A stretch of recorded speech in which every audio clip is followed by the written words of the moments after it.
Hey, hello everybody. David here once again from a beautiful, up until an hour ago, sunny Hayward, Wisconsin. It's getting warm now, finally. Not that I'm really happy with it. I'd rather have 50s and 60s or still a little bit of snow. But apparently, people like this kind of weather. So I guess they never grew up in Mexico with really, really warm and humid weather. So I guess I can be happy for them too. So I'm happy for you guys who like warm weather. Just don't let me hear you complaining about how hot and humid it is. Okay, because I heard it all for a long time how sick you are winter. So just welcome it with open arms and enjoy it, even though you're gonna be sweating, like my friend Mike Thompson says, sweating like a vegan in a Kansas barbecue, or like a carnivore at a vegan convention. So anyway, having said that, here we are today with another podcast, and this time I just felt like something that got us really placed on my heart is um, to look into false doctrines and to speak, um, as Paul did very often in his letters, to warn people and to warn us to be aware of the false doctrines and the things that infiltrate the church, especially since a lot of those false prophets and a lot of those false doctrines have the capacity to deceive, if possible. It says there, even the elect, those that are chosen.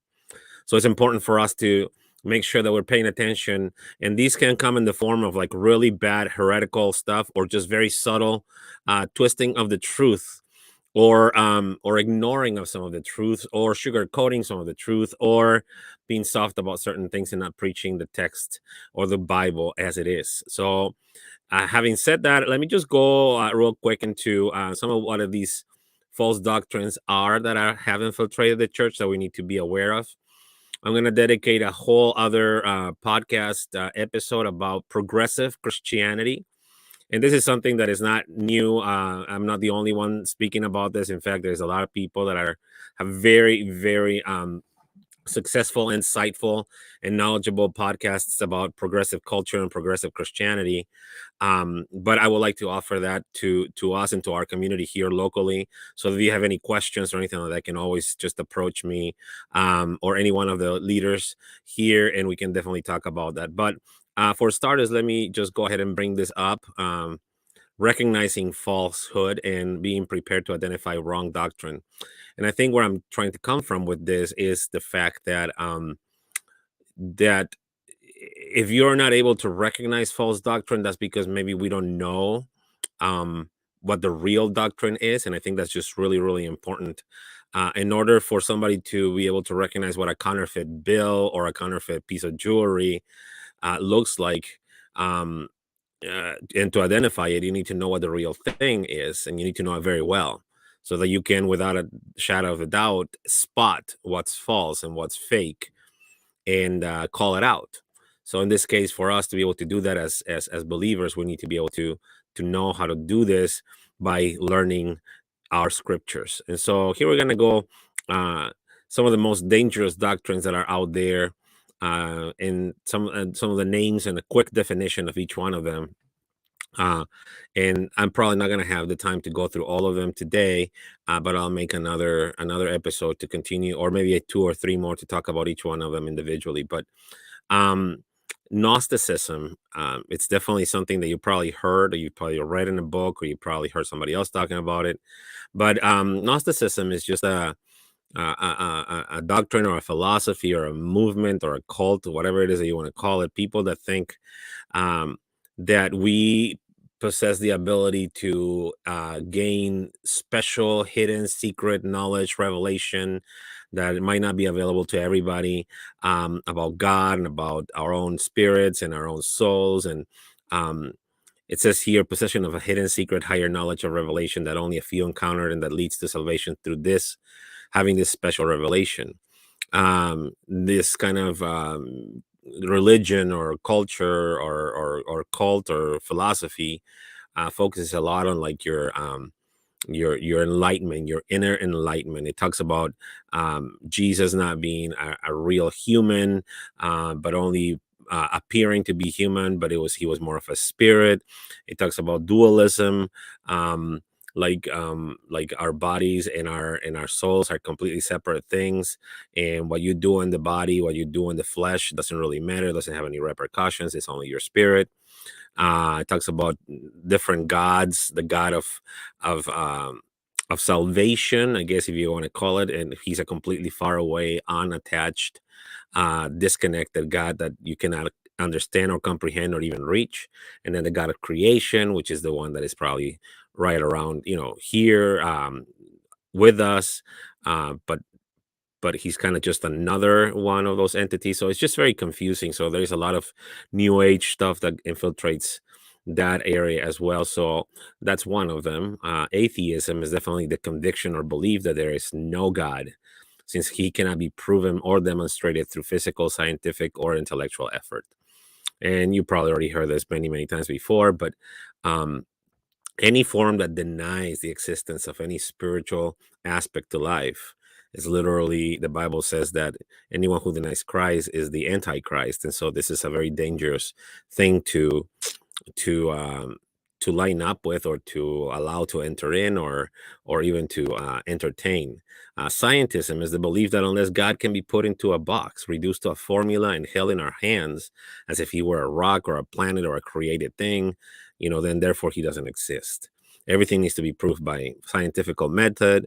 Like I said, you grab a little thing of this and a little bit of that, and you mix them together, and poof, there you go, you have God. And of course, we all know that that's not possible. Relativism is the doctrine that knowledge, truth, and morality exist in relation only to culture, society, or historical context, or even emotions and feelings, and that are not absolute. So, truth is relative to whatever you feel, to whatever you think, to however you grew up, to where you grew up, to how you were brought up. So, what is true to you might not be true to me. What is relative to you, it might not be relative to me. And so, this is also a very dangerous thing, because obviously there is just a lot of things that are contradictory and also dangerous. Hedonism, it's a school or thought that argues that the pursuit of pleasure and intrinsic goods are the primary or most important goals of human life. And so this is anything that it's all like you are number one. This is all about you. Make sure that you're comfortable, you're content, that you're happy, that you're pursuing your goals and your dreams and your visions and your desires and your pleasures. And that's the only thing that matters. We only have one life, so might as well just enjoy it. So give yourself to all of the things that this life offers without any worry or concern, because that is the purpose. The ultimate goal of human life is to enjoy this life to the fullest without any consequences. Um, and so that's one of them. And then wokeism. This is a huge one, a relatively new philosophy of all inclusiveness, tolerance. A lot of stuff is involved in the relativism, social justice efforts, but it's mostly based on acting on what feels good and sounds good instead of what is good and what is right, and what is proven and is feeling over facts. And so this kind of philosophy or current of thought just kind of goes with like, hey, everything is allowed, everybody is welcome, it's all inclusive. And yet when you think about it, it actually turns out the opposite way. And then, like I said, we're going to talk about each one of them individually more. But these are some of the things. And the last one that I wanted to show, but it's not here, is progressive Christianity, and this is a very dangerous one. This is a new religion, I guess, if you want to call it, or a new form of religion that focuses on discrediting and deconstructing most of the core beliefs of the Christian doctrine.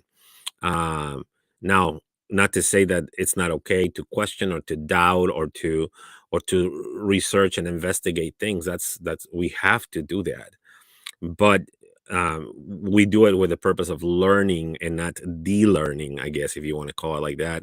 And there are some things about the Christian doctrine that just, they're solid. They're proven. They're unmovable and unshakable. And yet this philosophy or this new religion aims at destroying that, so that there's no foundation and there is no real absolute truth either. So it's kind of like a combination of a lot of these things. So having said that, I just want to make sure that you guys are out there beginning to think and to look into these things and be like, okay, what does each one of these mean, and then how are these some of these kind of getting into the church, or even do I possess some of the stuff in here? Do I sometimes think that whatever is true for you is not might not be true for me, and that's okay? Or do you act out in like hedonism, where you just want to pursue your pleasures and your wants and your dreams? Or do you doubt God at times, especially when He's not being what you would consider good or favorable to you? Or are you thinking that maybe you can read a lot of self-help books and that you can find your inner strength, and that way you can overcome anything by yourself, which will be Gnosticism? Um, let's pay attention to these things, and like I said, we're going to be talking more specifically about each one of them in next episodes. But I just wanted to put it out there. We need to be able to recognize what are some of the false doctrines, and definitely religion itself as a set of rules and traditions um, that we ought to follow in order to be in right standing with God. That's also a very dangerous one. Religion as without the Spirit of God. Religion, just like I said, like an institutionalized set of rules and traditions and rituals that in the end don't really amount to anything. And so let's be careful with these things. Let's be on the lookout for some of these things, and then we'll talk about each one of them specifically in the next episode. So God bless you. Have a wonderful day, and thanks for tuning in.